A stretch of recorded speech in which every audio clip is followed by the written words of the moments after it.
right, so it's an honor to be here with you. I've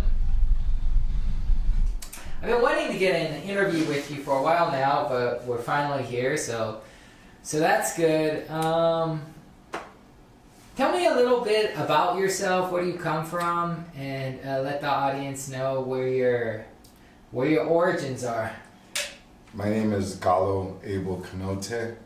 Excuse me. I'm originally from Los Angeles. I moved out to Guadalajara about 2 years ago. I was born and raised in Los Angeles, and I was born in what is now considered Koreatown, but it used to be known as Mid-Wilshire, Mid-City area, on the corner of 2nd and Normandy. I used to live on 6th and Berendo, 603 South Berendo Street, which was right on the corner, almost right on the corner of 6th and Berendo. Tore down the building, then we moved around 78, 78, we moved 78, 79, we moved to 3918 West 2nd Street, which is right on the corner of 2nd and Normandy. Okay, so growing up in Los Angeles, that was in the 80s for you, right? 80s, 90s? 70s, and then of course 80s. Okay, so how was that? Tell me the vibe at that time. Los Angeles during the 80s, gangs grew. So the majority of the things were gangs. Everyone was into gangs. A lot of it was also coming from the gang culture, the bigger gang culture.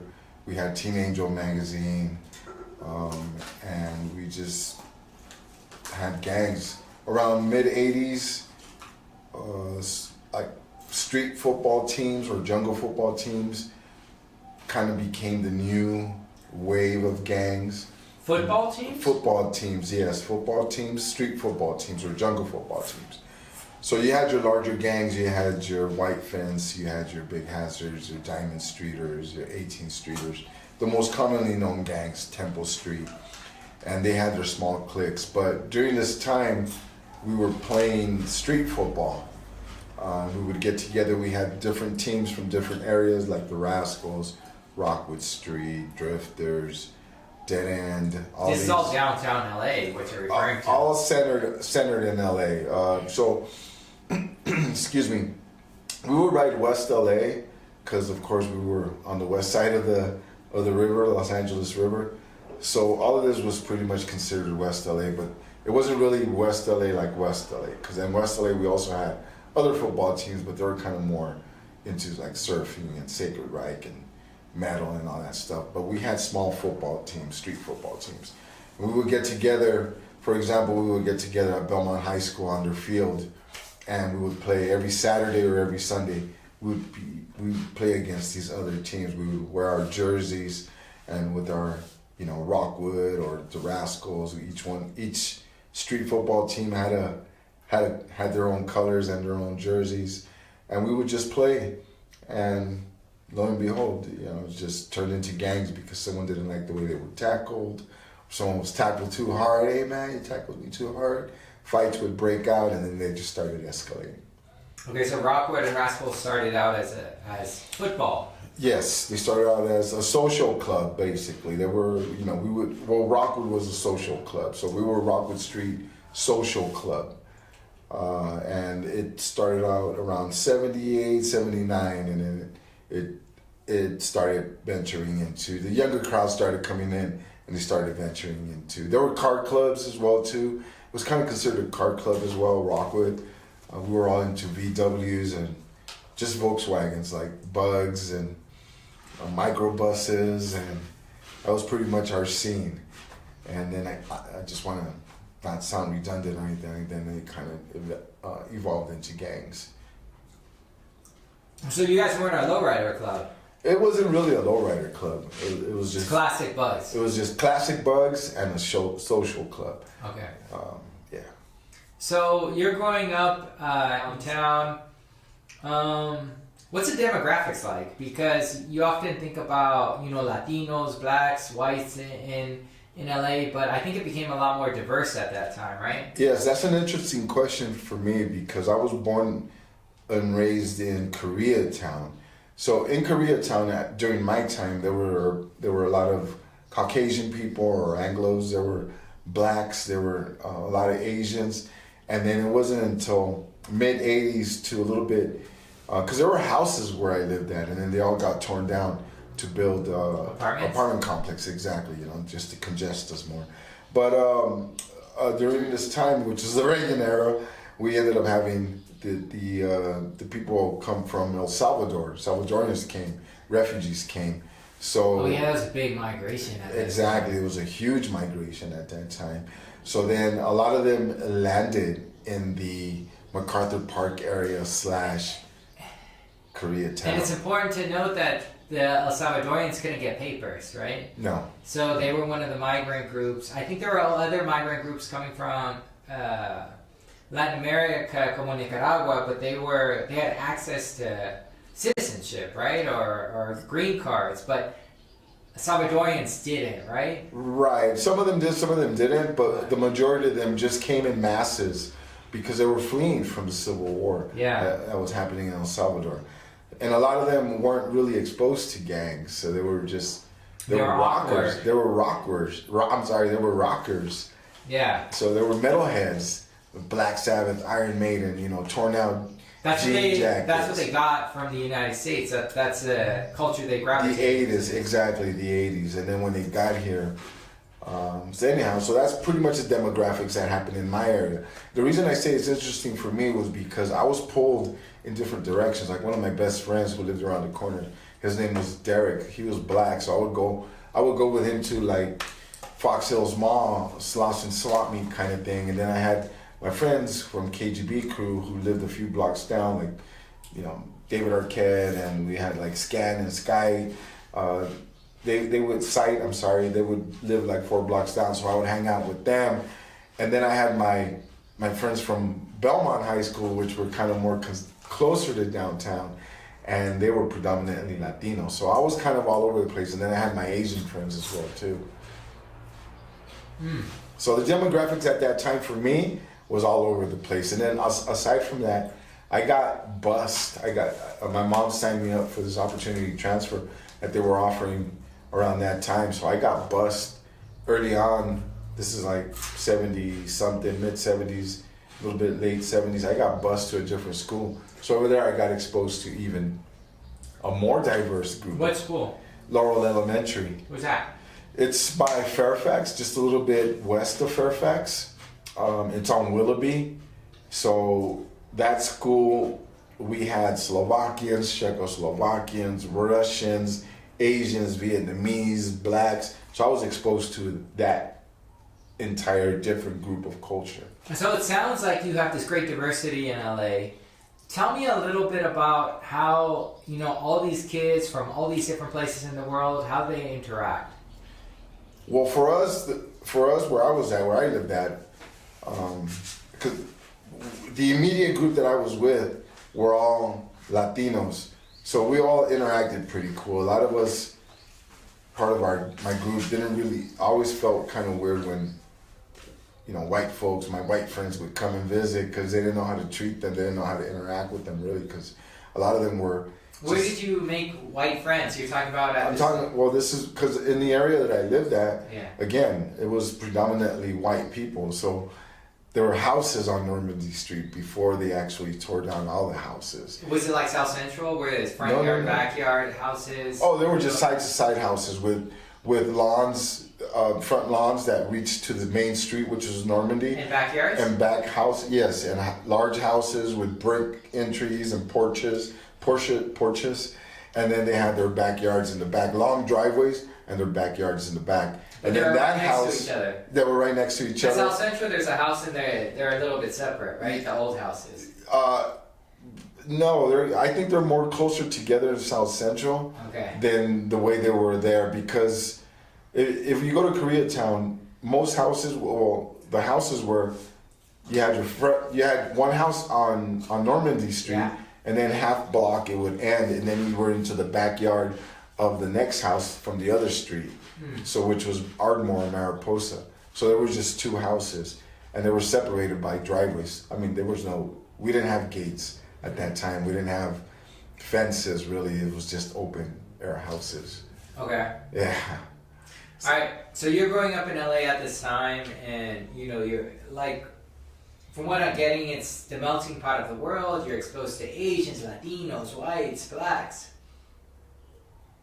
And what happens? Like, so how do you move into the graffiti scene? And you're also mentioning that there's this presence of gangs, social groups. So there's this necessity of belonging to something, right? Exactly.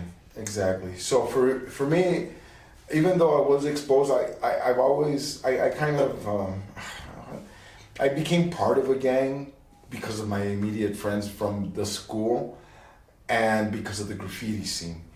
When I was in junior high school, and this is Virgil Junior High School, gangs, a lot of were very present, and we had Teen Angels magazine. So everyone wanted to get their Teen Angels magazine to see if their photo with their ruca would come out, or their photo with their homies with their placazos in the back would come out.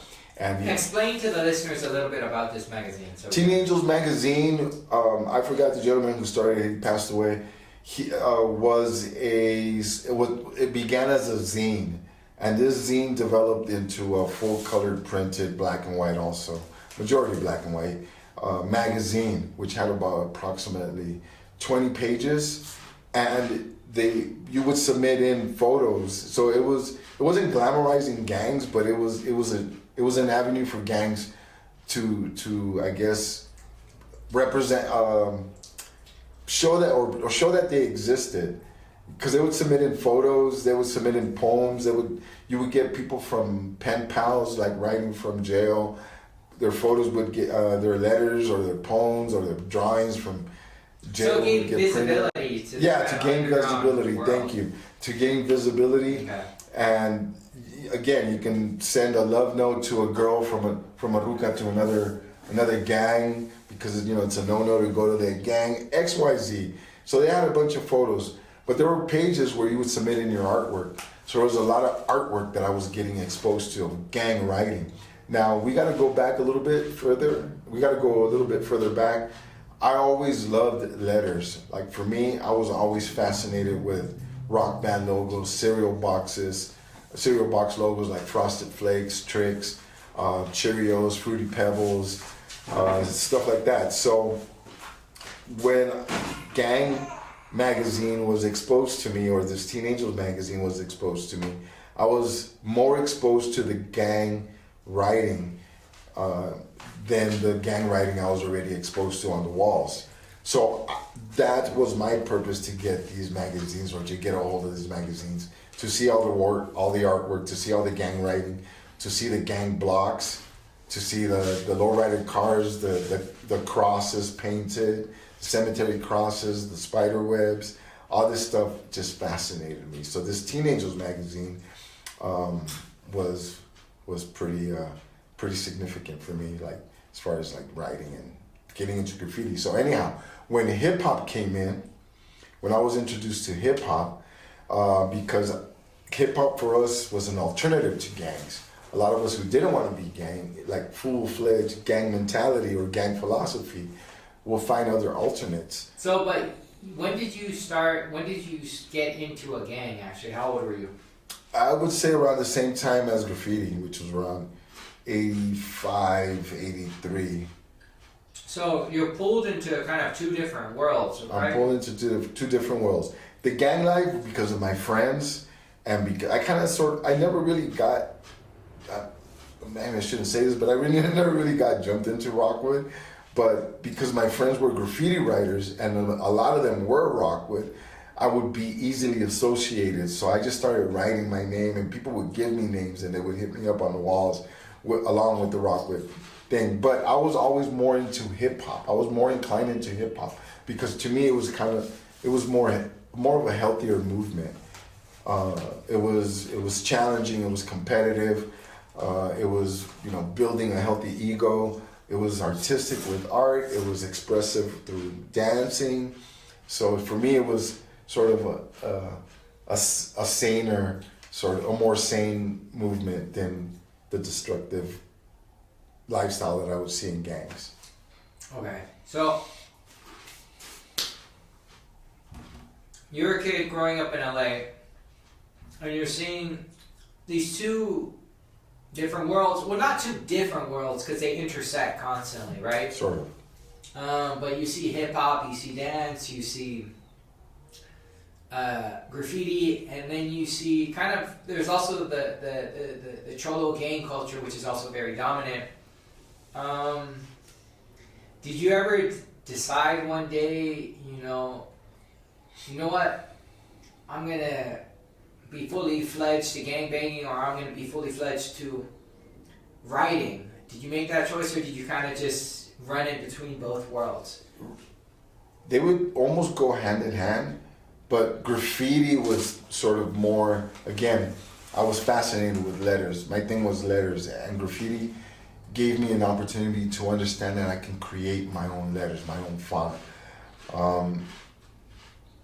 Ignorantly enough or naively enough, I didn't know that prior to hip hop, because all I would do was just duplicate what I would see in Teen Angel magazines, except that it would be my name, except that it would be somebody else's name, or I would draw Van Halen logos, which is an amazing logo, by the way.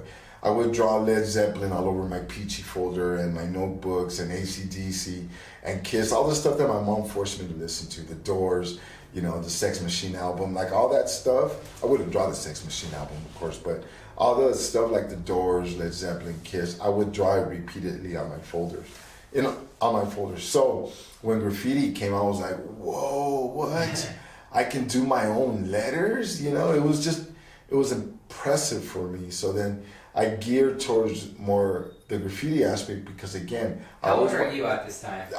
Well, I got exposed to art, the graffiti art, I would say around 83. So this was when I was 13. I'm from 1970, so I was 13. 83, 84, I started really applying it more, because 83 and 84, I was still in junior high school, so gangs were there, and we were popping. So at this time, we were pop locking. We weren't really breakdancing. The full-fledged hip-hop movement hadn't arrived quite in LA, but we had Campbell Lock and the Lockers. We had, the Shabadoo crew. We had, Joey Campbell, who used to come out on Soul Train. So I used to watch Soul Train to copy a lot of these moves so I can dance these moves, So it was all about this sort of festering culture that when hip-hop came to LA, it opened up the dam, bro. It was like so cool, because it just came with positivity. It came with like self-expression.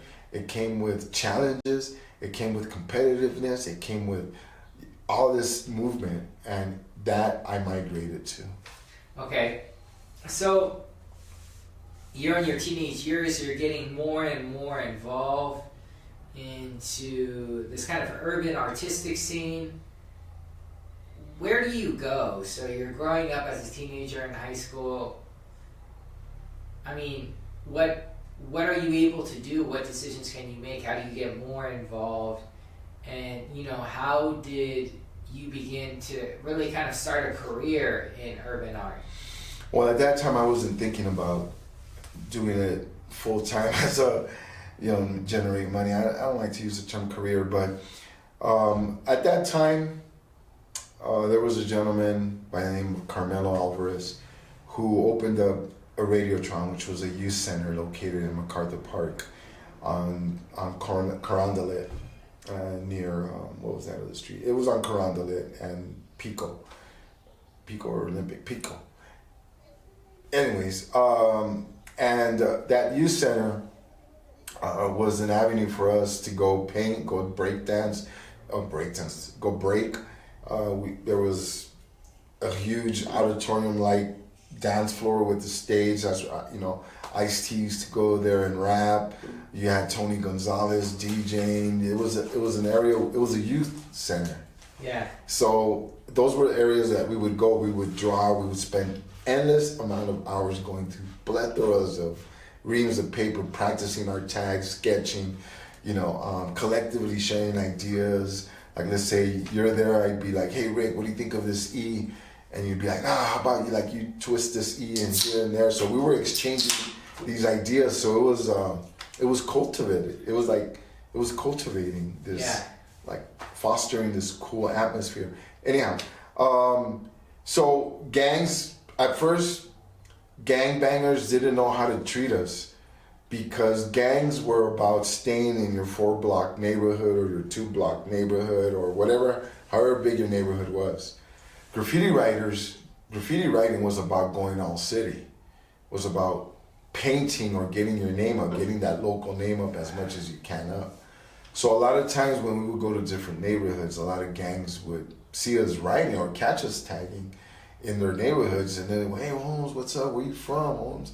Like, oh, we don't gangbang. We're graffiti writers. And, short circuit. They didn't know how to handle us. Like, well, what do we do? Like, so they would let us go for a while, but after a while, it's you start seeing your name up more than their gang. So then they try to recruit you so that you can be the person writing their gang name.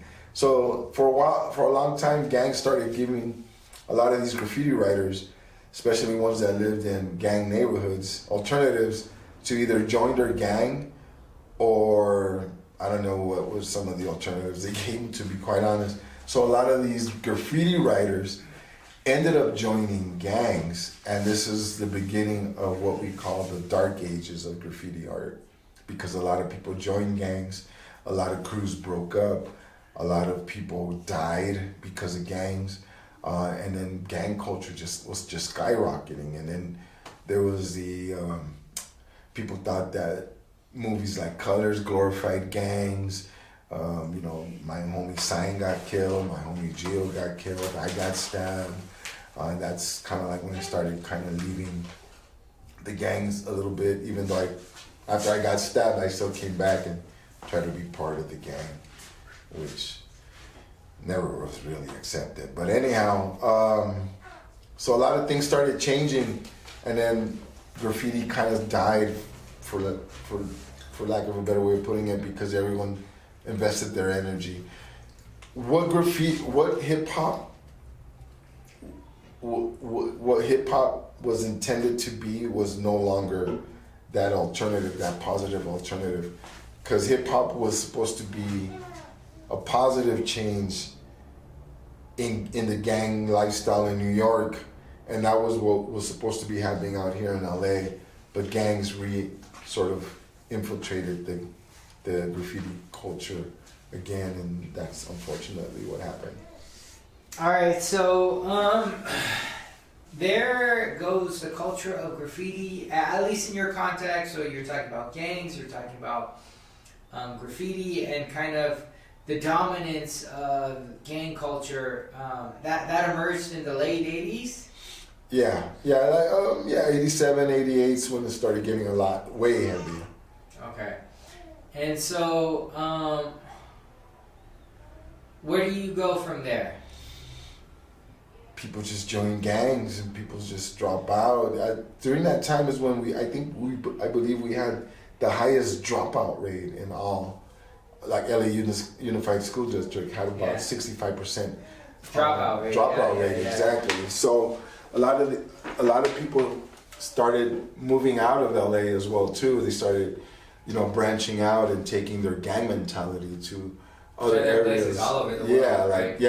All over the world, but also, within the immediate area, like all these new developments started happening, which I don't know exactly what time, 90s or so, like Lancaster, Palmdale, which a lot of gangbangers became urban gangbangers, or what we call suburban gangbangers. So that's kind of like what happened during that time, and just everyone sort of disbanded. Like there was a lot of alienation from a lot of different people. And what happens to you during this time? We're moving towards the 90s now. Where are you at in LA? Well, shortly I got stabbed. What year was that? That was, I believe, I got stabbed in 87, 88, because I remember I was going to be turning 17. This is after I had moved back from Guadalajara, because I came to live in Guadalajara.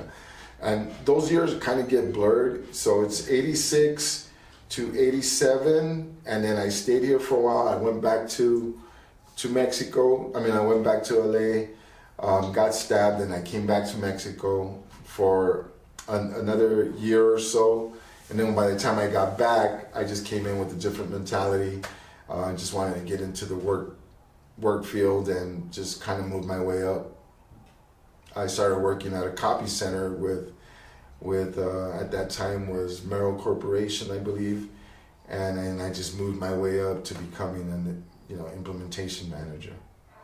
Okay, so before we go back to your role as an implementation manager, tell us about Guadalajara. I mean, how did that impact you? Because obviously it planted the seed, because you're here now. Exactly. Tell us about that. Well, I would visit Guadalajara. First, I would visit Guadalajara every year because I would come with my mom. My mom's from Guadalajara, was from Guadalajara. My dad was from Ecuador. They met through, they fell in love through letters. Anyhow. From Ecuador? Yeah, my dad was from Ecuador. Oh, okay. Yeah, so they met on a trip to LA that my aunt initiated and kind of motivated my mom to go so that she can kind of be like her wing woman. My mom ended up meeting my dad. My dad fell in love with her. They exchanged information. They wrote letters to each other for about a year. They fell in love. My dad came to Guadalajara, asked for her hand in marriage, saved up money, took her to LA, got married. 9 months later, I was born. Okay. That's that story in a nutshell. So we would come visit every year after that. We would visit my family, and I always felt a strong connection with my family here in Mexico. And then at the time that I decided to come and live out here, I worked out here with my cousin Alfredo, who passed away, and worked as quality control in making ink for, cement, what do you call those, cement sacks or whatnot, and burlap ink and all that stuff. So I was there for a while, and I ended up going back to LA because my mom got sick. Okay, so you're back in LA, and what do you do? I started working I was a messenger for an outsourcing company called Merrill Corporation. Okay. And what we would do is we would be providing a service for law firms and corporations. And my role at that time was delivering any of the copies that were produced inside the copy center, whether they were transcripts or deliver faxes or go pick up mail. And after about 2 years of doing that, I decided to take it more seriously and then just move my way up, and finally just jumping from different companies and different positions and taking on responsibilities. I ended up becoming an implementation manager at one point. Let me grab my soda real quick. Okay, so you're an implementation manager now, and seems like you're in corporate America. Do you still... Corporate America, exactly. Do you still keep your roots to the streets? Are you still out writing? Or when did you get back into that lifestyle? And how did that become a way for you to live? Becoming a graffiti artist? Okay, so during this time when I was in the corporate field, I was just solely dedicated in making that my career, because I don't have an academic background, so it was the only thing that I was able to bank on at that time.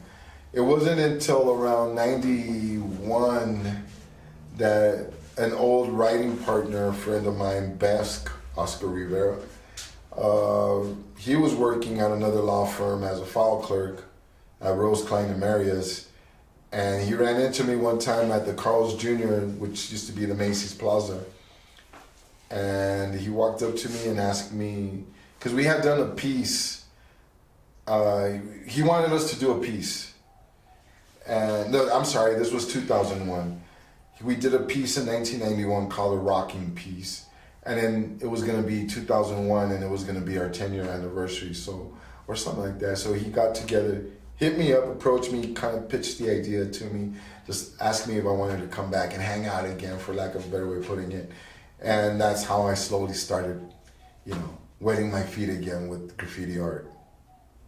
And so you're wetting your feet, as you said, in graffiti art. What year is this? I would say that it would have to be around 2000. Oh, okay. And so, you're becoming this manager, the corporate ladder, but you were also writing, you have all this history. Tell me, how were you able to combine those two things and grow as a person? So, I mean, I've always loved graffiti, again, going back to my fascination with letters, gang writing. I would always still be doing it, even though I was suited up. Well, I wasn't really wear a suit, but I would, even though I was dress up with the tie and be this managerial, fit this managerial role or identity, I would always still be tagging. I would always be still doing graffiti. And again, it wasn't until my friend Besk, who wanted to do a 10-year anniversary of our 1991 rocking piece, which would have been 2001. We started sort of building up on the idea, and it kind of like reignited my passion. It was always there, sort of like warm coals, just waiting to be fanned. And so we ended up doing 2001 rocking 10-year anniversary, and then from there I just started painting again. And at that time, I thought to myself, how can I market this graffiti? How can I package this with everything that I've learned from being an implementation manager, working with people, dealing with different personalities like attorneys and paralegals and, secretaries and stuff like that. And it's still applicable today. So what I started doing is started taking the door-to-door knocking mentality, built up with my poor English. That's where I refined my writing. Because we didn't have Google Translate or ChatGPT at that time. So it was like horrible, and my teacher from 6th grade always used to tell me, Ms. Guardian, she always used to tell me, don't write how you speak, but I decided to write how I spoke. So I started sending these ideas to a lot of corporations like the LA Kings. I reached out to Jonathan Lowe and threw out 100 emails and expecting one or two of them to reply, and boom, I hooked them. They were like, we love graffiti, like how would you incorporate it? So I would develop these ideas. Oh, okay, so let's just pause there. So, because this is important, because you didn't, educate yourself beyond high school, but you did gain, you are very articulate, and you did have this kind of management position, and you were around attorneys and all these other kind of professions, very educated people. And so you use that. You changed your discourse and kind of mirrored theirs, and used this knowledge that you obtained from the streets with this knowledge you were using in corporate America. I merged them. I reconciled them. Okay, just to kind of highlight that point. Yes. So I did that, and like I said, I started knocking on doors, presenting live art, doing workshops. There was this one time where with AmeriCorps, which is a horrible company, sorry I shouldn't say that, but AmeriCorps, they needed somebody. It was a company that kind of provided, I don't want to say an after school program, but provided an outlet for children.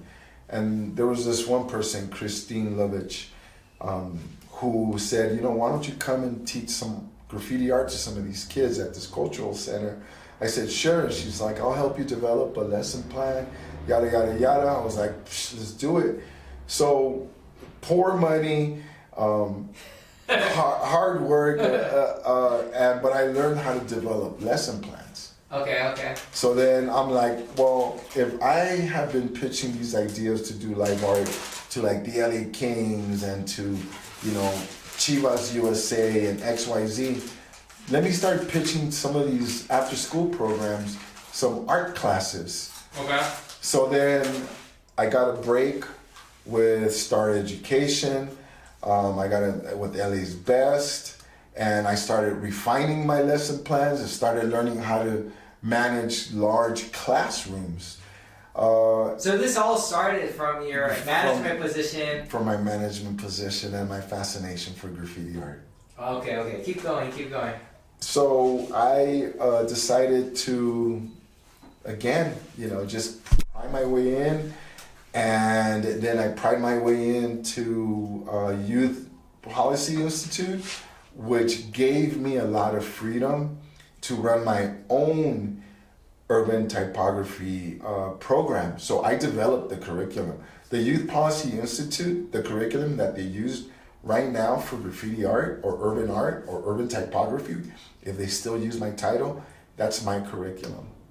Okay. So I developed this whole thing, and I brought in other art. I started bringing in other artists, right? Because there's plenty of fish out there in the sea, right? So it's like, if I'm doing good, hey man, you want to get paid. So grant this. So I was getting paid $50 an hour, which that's just that. What year is this? This is already like 20 something years ago. So I was getting $50 an hour, and I was getting paid a lot more than some of these people who would get degrees, right? That were teachers. So a lot of jealousy started happening and a lot of resentment, I guess. I don't know. Long story short, the reason I left that is because they started approaching me and started docking my pay because I wasn't academic enough. Like I didn't have any certifications. I didn't have any degree. So they brought me down. Finally, they brought me down to where I was like $20 an hour, which is more than half what I was making. Oh, that's horrible. And I just wasn't happy anymore. Yeah. Because I was like, but you're using my curriculum, and on top of that, Ricardo, there's we would get audited because we had to have X amount of students to generate money for these nonprofit organizations to have money. Yeah. Even though some of the directors would never do their job because 6 months prior they would have to get the inventory, they would have to get everything so that we can perform our classes after school successfully. Yeah. Without materials, the kids would get bored. I can't have 3 weeks of classes just working with pencil and paper. Yeah. So I would go out and buy my own supplies. That's another story. Let's swipe right for that. So they came. And you're buying your own supplies. I'm buying my own supplies. And they're paying you less. And they're paying me less. I'm buying my own supplies, okay? And because of the director, I don't know if they were undermining me, but that's hate. That's hate right there. So we got audited one time. I remember perfectly. It was in a school in El Sereno. We got audited one time, and you had all these teachers running around. I'll tell you another story about a school in Crenshaw High, by Crenshaw High. They were running around, and you have these teachers yelling at these students, cursing at them. And it was just crazy because they got there, the people who stakeholders, and they walk into my class, and all the kids were centered and focused on their assignment in class. So because you could relate to them. Exactly. I would get down to their level. If someone was talking to me, it's difficult to manage kids, by the way. If you're talking to them, because they all have attention needs and emotional needs and attention spans, and it's worse now. And then they were like, well, they pulled me aside a couple days later, and they're like, what did you do? Like, how are you managing this? Blah blah blah blah. We would like you to conduct a class management orientation for the other teachers, and I'm like, what? So are you gonna pay them? So Ricardo, I don't know, like prior to you recording, remember I told you I don't know if it's on there, but anyways, I did a manager's orientation class when I was with Merrill Corporation. Okay, so all this folder, all this information, this manager orientation class had all this information, this binder, so that I kept. So all I did was take this binder and I plugged in class management information. I used it as a template. So I built my class management class out of that. Anyhow, so that's what happened with that. Why did we get there? So what we want to do is we want to talk about how you began to use both your graffiti from the streets, corporate America, and the combination of two, and kind of your professional trajectory, and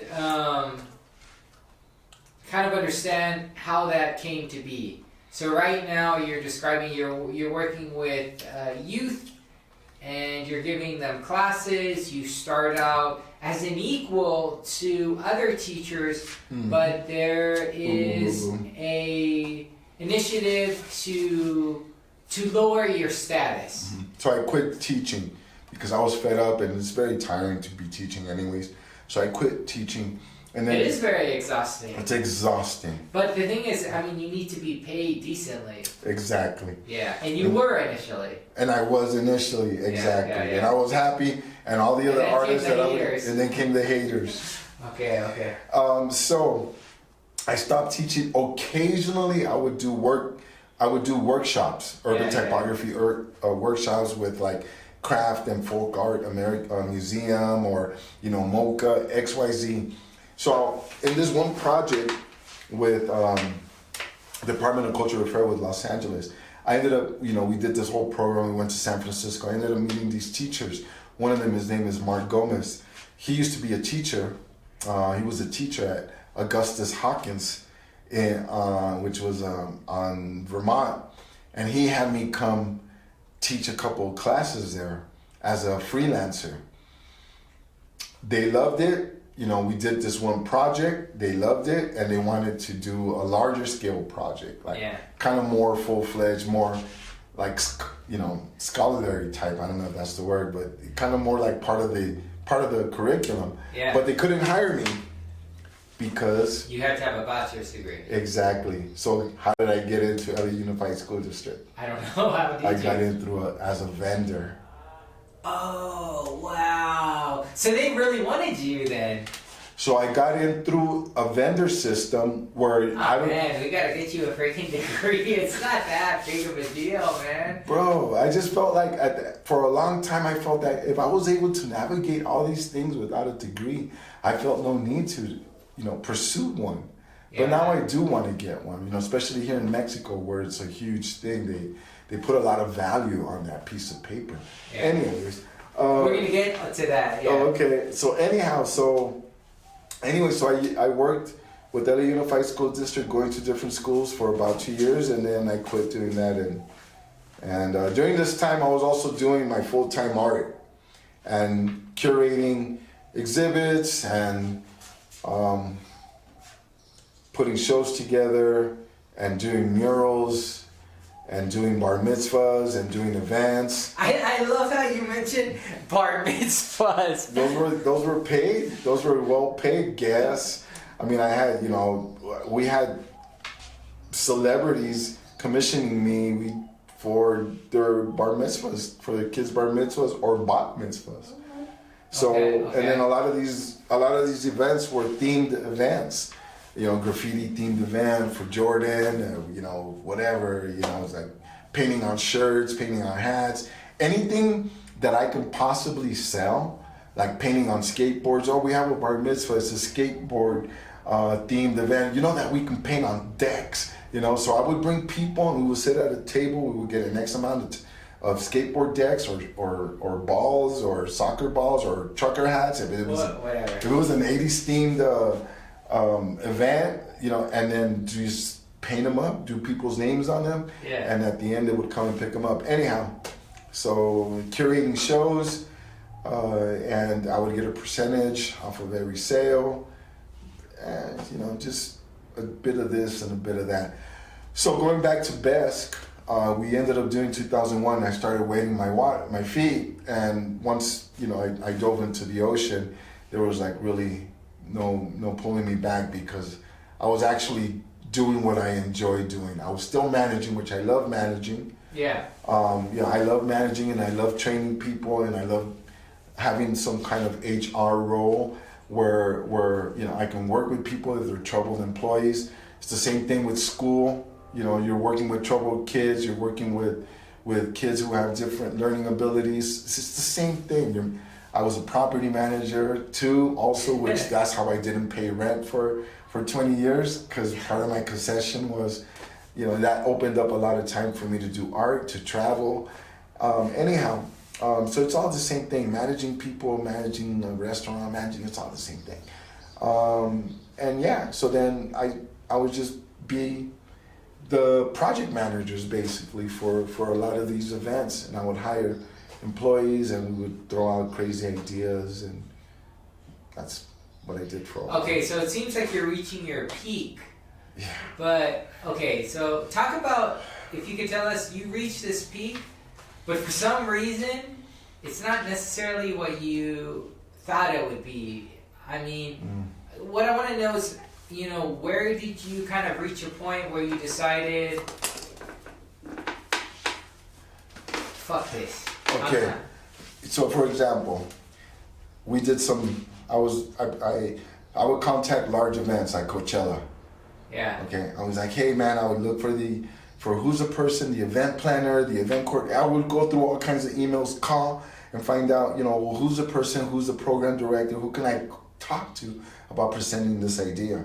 Anyhow, go through emails, go through channels, go through logos, you name it, man. I would find out who my contact was. Yeah. So Coachella would commission me to do a live art. This is just a random number. Let's say they paid me $5,000, right, to do live art for one day. I'll be like, okay, well, my fee needs to include also, my travel expenses, lodging. I want VIP passes. I want an extra 3-4 tickets. XYZ. I was very demanding because it was so new. Coachella was like, oh, that's no problem. We'll give you VIP tickets. You will open bar, whatever. We'll let you stay in one of the lodge in one of the hotels. Anyways, fast forward 5-10 years, Coachella's a lot bigger. I start noticing people are doing live art at Coachella, and they're doing it, again, this is just a random, let's say I was doing it for $5,000, they're doing it now for $1,500, or they're doing it in exchange for just tickets. So what happens? It devalues art, right? Yeah. It starts, the process of doing live art, anybody can do it. Why are we gonna hire Galo at $5,000 when we can just get these two kids and give them tickets? Or we don't care how they get here. We'll just give them tickets, and then they're posting on their YouTube videos and their Instagram. We're painting live at Coachella, but they're not getting paid for it. Yeah. So what happens is it starts getting saturated, and a lot of the artwork starts getting depreciated. So now they're just hiring ordinary Joes. Kids are doing it for free because they want to build their portfolio. So what happens to me is I start getting X'd out, right? And then other people start using the contacts that you initially hooked them up with. Like for example, like say Ricardo, hey, we're gonna go do a project with Bobby. Yeah. Okay, cool, he's our contact. Boom, we get there, you start chopping it up with Bobby. What are you doing? Next thing you know, you're like, I'm gonna be the direct contact, get Galo on the chopping block, and I'm gonna deal directly with Bobby. Bobby, if he has integrity, he would keep his relationship with me and realizes I'm professional. But other people don't care. It's like, if I can do it for a lot less than Galo, or maybe we don't like Galo, because I'm a difficult person to like, by the way. They're gonna go with you, right? Well, Ricardo can do it, and Ricardo's more personable. Ricardo's educated. Ricardo, whatever it may be. So now you're the point of contact, and you don't get me work. So that kind of stuff starts happening as well too. Then they start, it's just the art scene just got really, really ugly. Everybody's an artist. Everybody's a curator. Kind of like when Yelp blew up, all of a sudden everybody's a Yelper and everybody's a food blogger and all kinds of stuff. So I got tired of the scene. And what do you do? What can I do? Drink. I dove into drinking. I would drink every day. It's not that I don't necessarily consider myself an alcoholic, but I would drink because I chose to drink, because I hated people. I resented people. I was, I just drank just to be an ugly person, to be honest. And so little by little, it started becoming irrelevant. And what year is this all occurring? This is already starting to happen around 2010, somewhere around there, where everybody notices that graffiti is being recognized. Banksy kind of blows it up. Social media kind of blows it up. Shepard Fairey kind of blows it up. You know, you start having all these crazy like Art Basel type shows, and everybody's on the bandwagon. Everybody's a graffiti aficionado all of a sudden, and it's all these fake people who never even knew anything about graffiti art.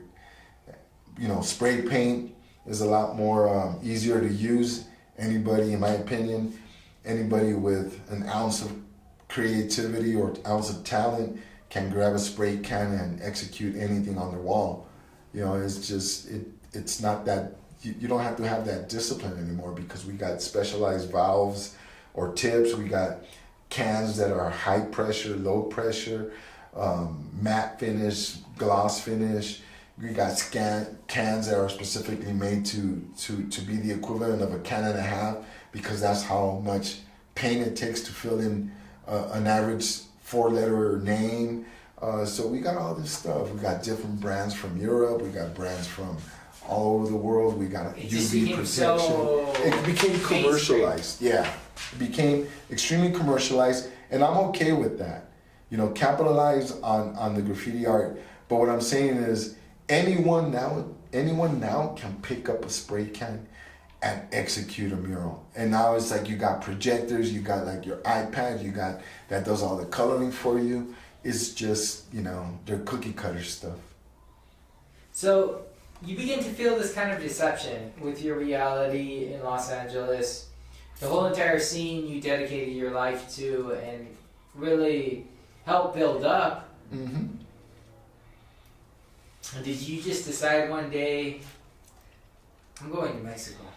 Yeah. After I felt betrayed by the scene itself and by the people, I realized that I wasn't growing or moving forward, and I needed to make a drastic change, and that change happened to be the only thing I've ever been wanting to do was just move to Mexico. I've always romanticized the idea of coming to Mexico. I would visit every year. I'd be like, man, you know, this is where I want to be. I want to be with my family, you know, because I don't really have family in LA. You know, I don't even think some of my friends are family. I used to think at one point. But anyhow, and I just decided to up and leave and come to Mexico. Started gradually fading away, killing my graffiti personas, my graffiti projects, my art projects, my curatorial name. I'm sure a lot of people thought you were just crazy. People still think I'm crazy, man. People still think I'm wild. People think I'm unstable. People think I'm narcissistic. People think I'm arrogant. People think, you name it, you know. It's like Eminem says, I am whatever you say I am. And so you come here and you're slowly, in the States, you're deleting your identity. Deleting my identity. But do you want to start a new identity?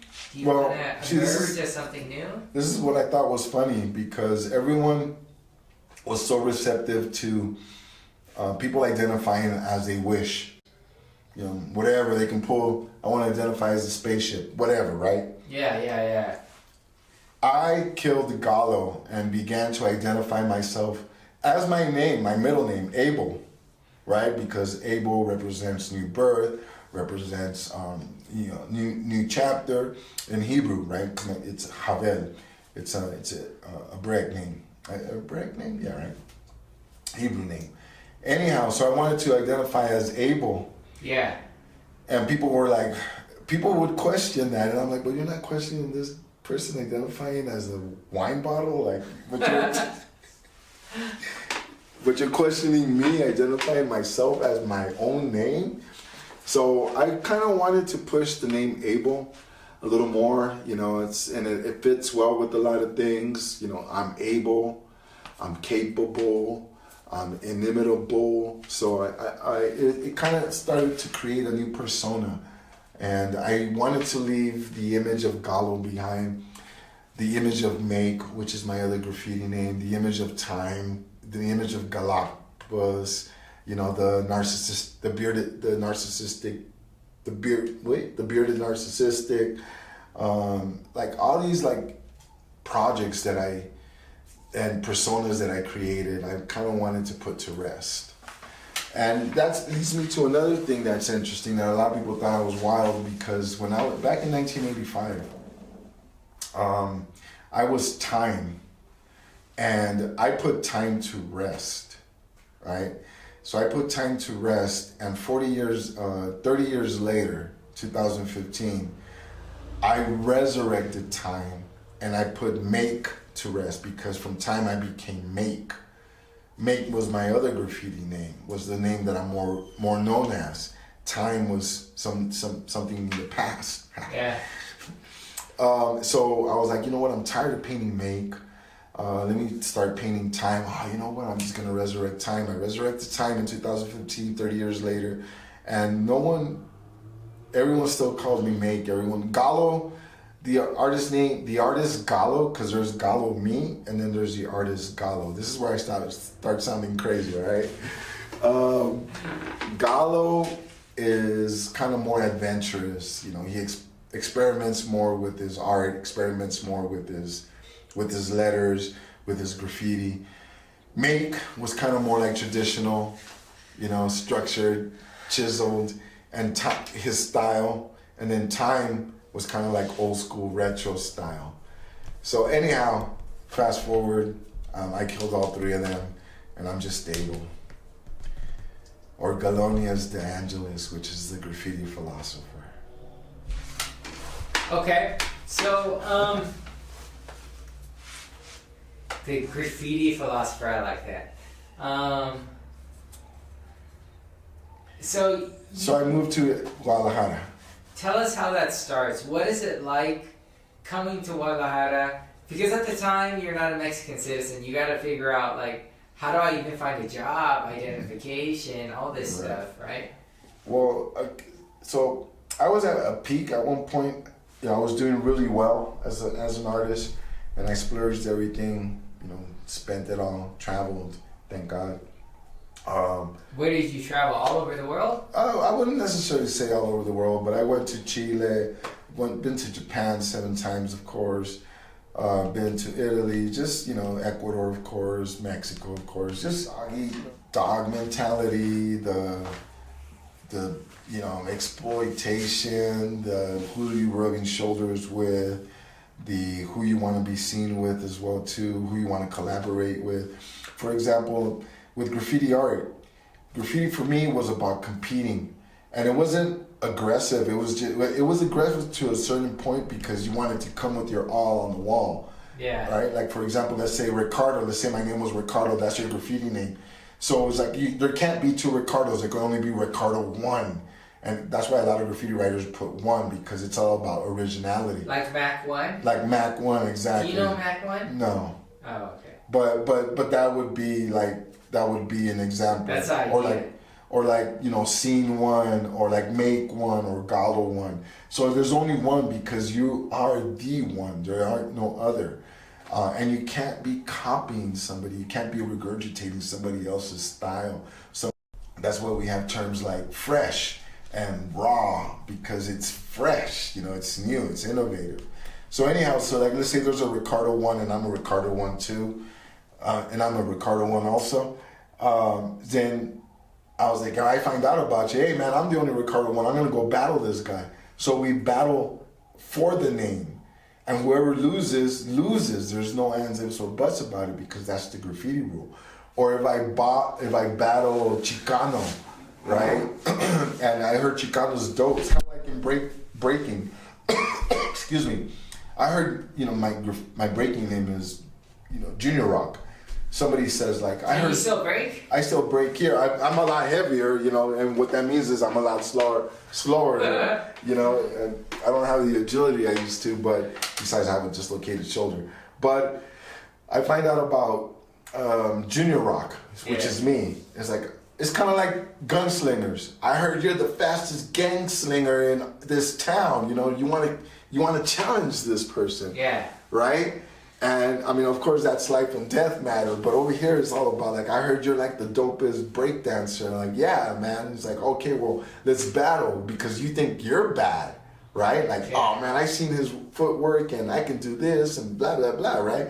So you battle, and if you lose, no harm done. You know, it's like you lose, hey man, good battle.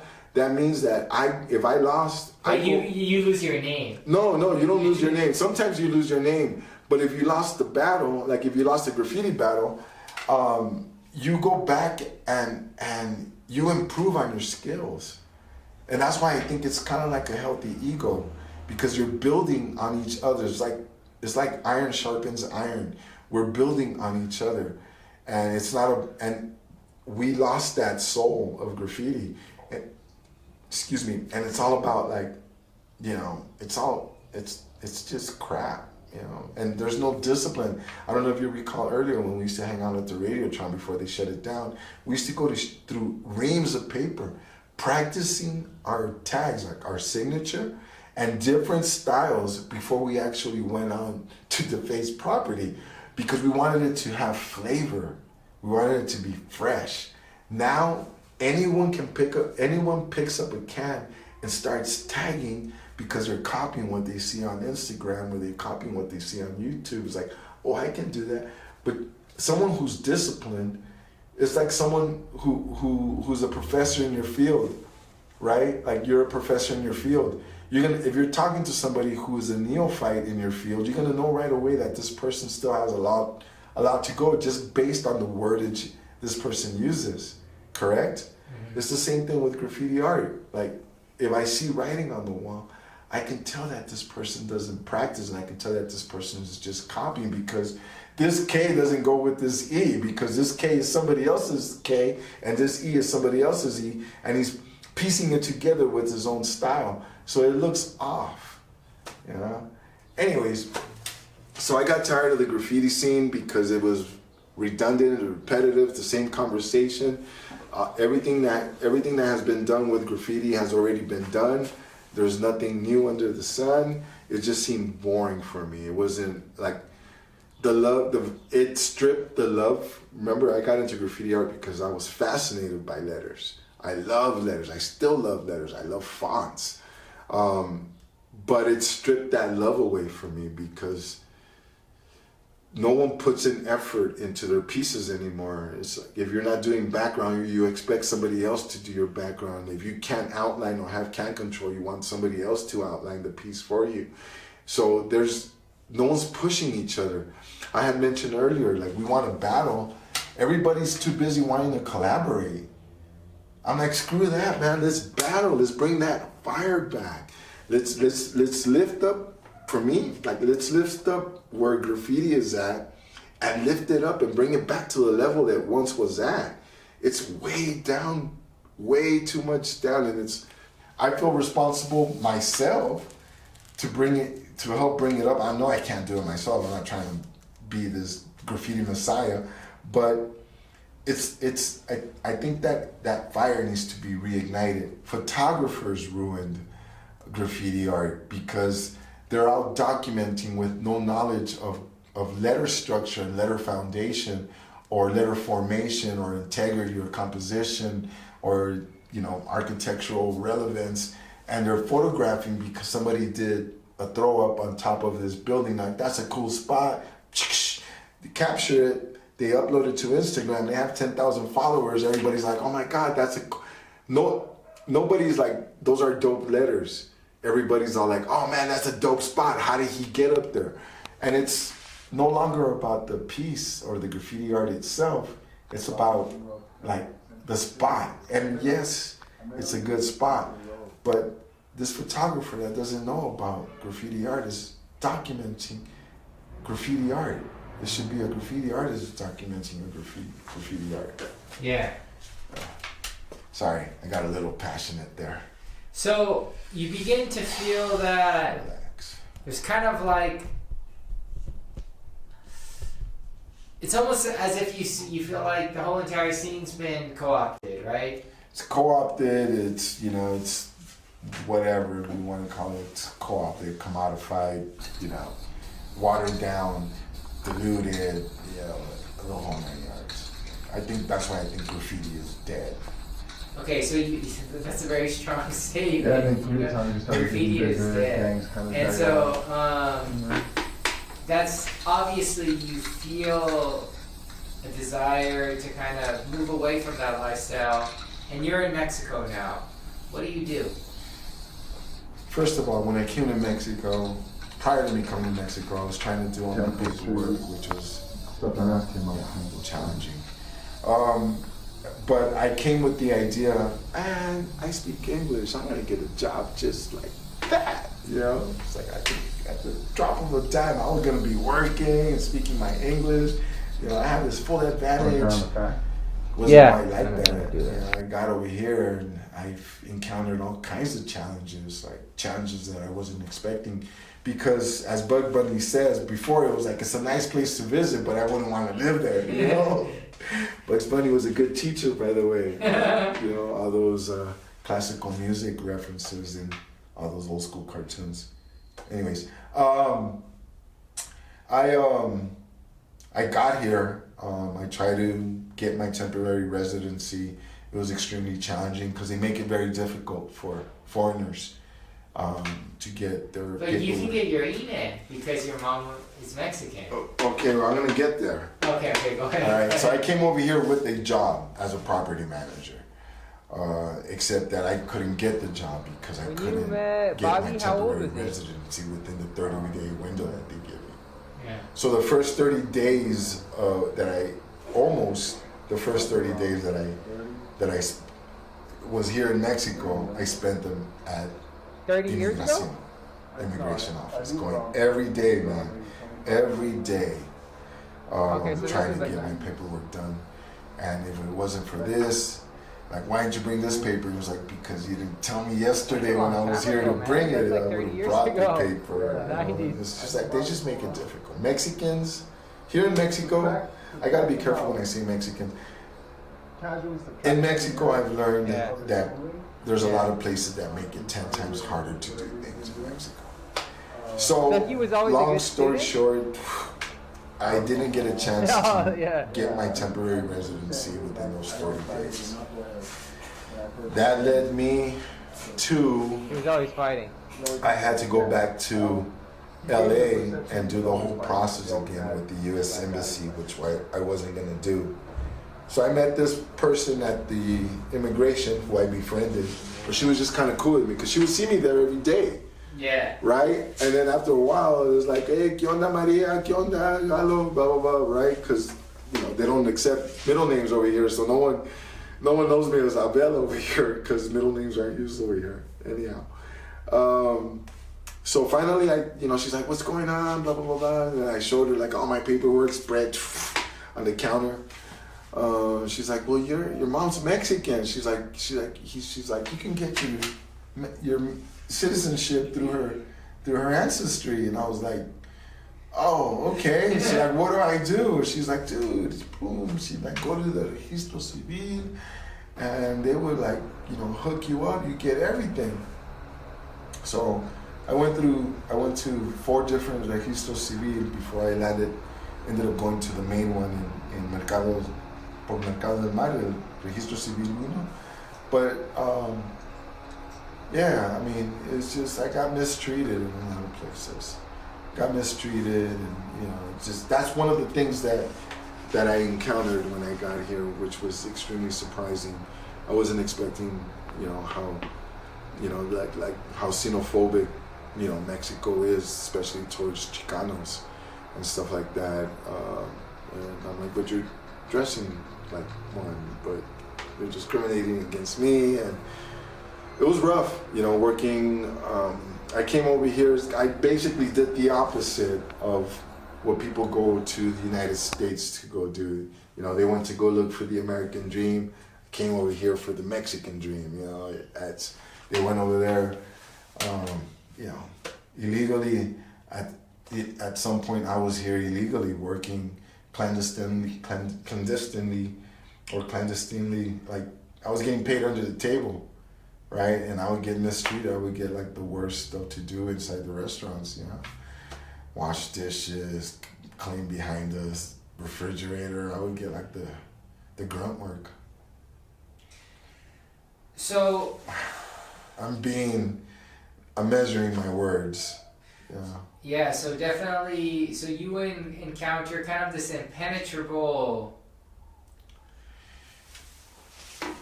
bureaucracy. Everything that illegal documents or immigrants or migrants here over there in the United States, like go back to your country, you're not in Mexico anymore, learn the language. That's what people told you. Exactly the same thing. And I'm like, wow.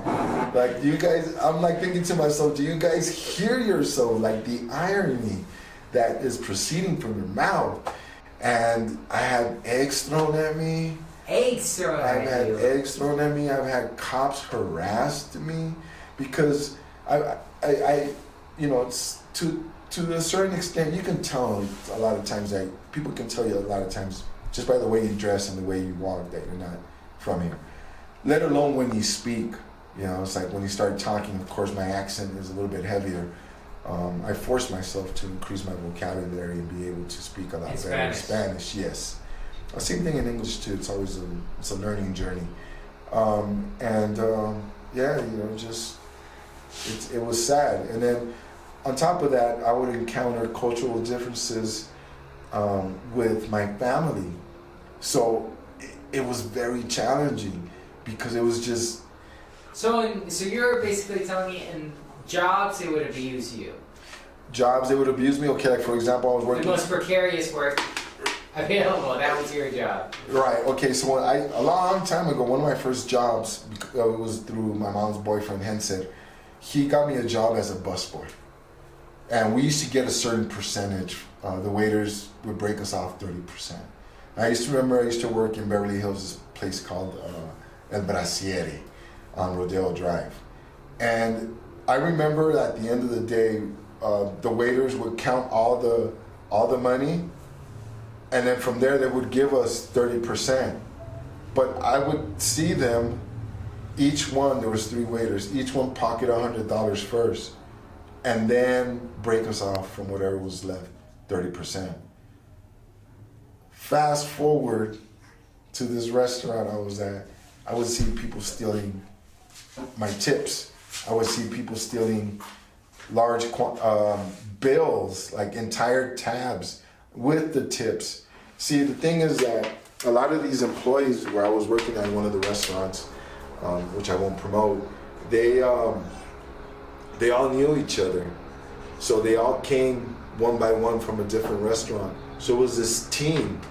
You had the hostess, you had the floor manager, you had the main manager, you had the bartenders. They all knew each other from a previous restaurant. So they came to work at this restaurant because it was generating a lot more money. Yeah. And they knew where the camera angles were at because I was in the kitchen. So we had a small little window. It was horrible. It was a small little window where like a lot of the plates would come in. And I mean, we had a exit window over here where we put out all the dishes. But we had this small little window, and then they had cameras all over. But the waiters knew 12 hours where the blind spots were at. And then that's where, and I can see them pocketing large bill, like tabs, entire tabs. And at the end, on top of my tips being stolen, at the end they would split everything together. And I was traumatized from that. You know, Rodeo Drive restaurant, and I would see it here too. Anyways, the first time I got my job, I remember it was for this restaurant. I went, and you know, it's like I got a dishwashing job. I was a lava rosa. You know, shame on that, bro. I was the best lava rosa they ever had. I'll tell you that much, man. because I come in with excellency. Anyway, so I get there and they're like a bunch of plates stacked. Boom, boom, boom. I'm like, all right, cool. Because I used to work at a couple of restaurants in LA prior. So when you asked me what I do, I wanted to get into the restaurant industry. I wanted, because I love food and I love cooking. Yeah. I wanted to get into the restaurant industry, and I worked for a few Japanese restaurants, so which I was grateful for because they taught me how to be excellent.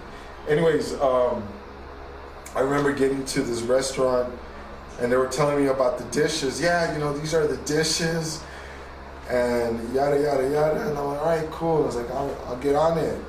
And then they're like, I remember I asked them, where's the trays? And they're like, what are you talking about? What kind of trays?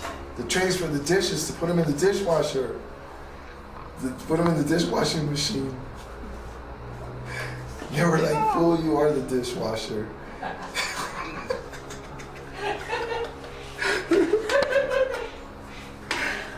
Anyhow, man, so that's how I started working in the restaurant. And then when You are the dishwasher. you are the dishwashing machine, man. And that was a lot of elbow grease, bro. So I worked there for a while.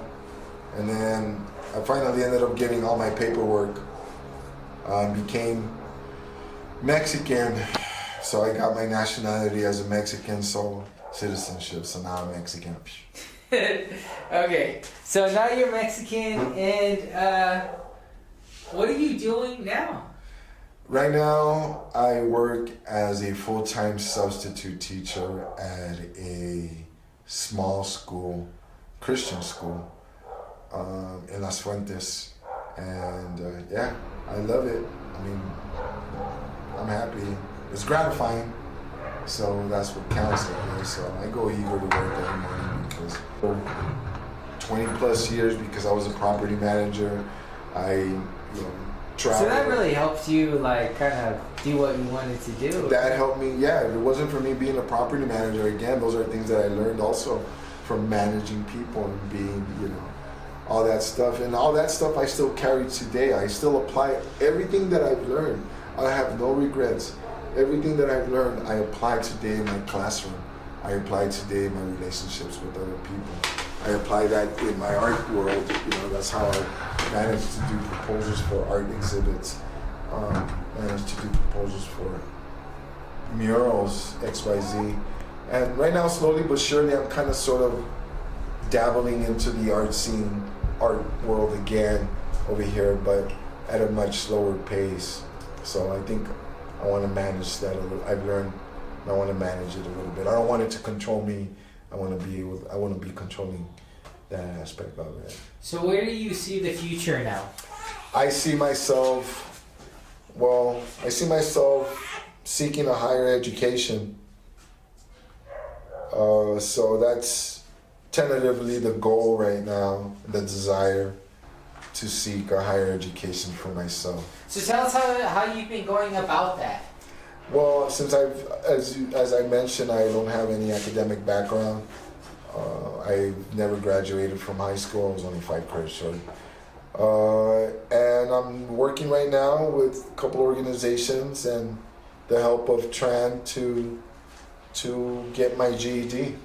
And then from there, once I cross that bridge, then look into higher education. All right, man. I think we can stop there. Then. Okay. All right, cool. A lot of the love is reciprocated from the kids, so I try to invest a lot in the kids, and that's what I'm doing. I'm there now. I'm growing. I've grown a lot. I think that I mentioned in one of my interviews before. I think that one of the greatest decisions I've ever made was to come to Mexico because it grounded me. It taught me about my ego, my impatience,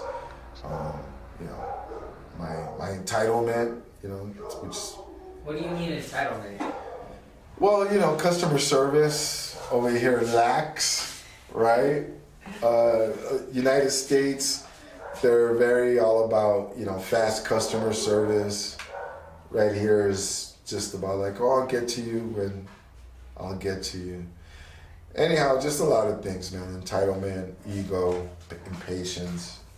But you still want to stay here. You haven't, I'm not you planning. haven't said like, you know, I'm I'm not gonna planning leave. to go back. There's nothing for me back there. It's like it would be like going back to my deathbed. There's nothing in the States that motivates me to go back. I disconnected from everybody, disconnected from anything that's remotely. I'm free over here, like you said it yourself. Like I feel free over here. It's an adventure every day.